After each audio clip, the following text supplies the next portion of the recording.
আসসালামু আলাইকুম। জুমা মোবারক সবাইকে। কি অবস্থা সবার, কেমন আছেন? আশা করি সবাই ভালো আছেন।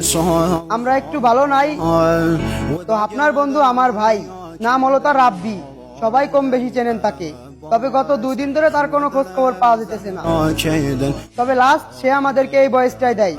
চলেন শুনে আসি। আমি আছি বুঝছো, আমার এখানে মরুভূমি চারিদিকে একটু জানি। আমি আছি মাজরা, এটা সম্ভবত একটা মাজরা ভিতরে আছি বুঝছো। আর তোমরা থানা পুলিশ করো না, কারণ ওরা আইডি আমার মোবাইল নিছে, মোবাইল নিয়ে আমার আইডি মেরে সব ডিলেট দিয়ে দিছে। আমার ওই যে আইফোন যেটা 30 নতুন যেগুলো সুইটার ভিতরে সবকিছু না, সব এটাতে ডিলেট দিয়ে দিছে। মনে করো ওরা কিছু টাকা পয়সা দিলে ওরা ছেড়ে দিব আমার কইছে। তো যাই হোক, আপনারা ভয়েসটা তো সবাই শুনলেন। তো আমি তাদের উদ্দেশ্যে একটা কথা বলতে চাই, তবে যারা রাব্বিকে কিডন্যাপ করছে তারা অবশ্যই বাঙালি কেউ হবে।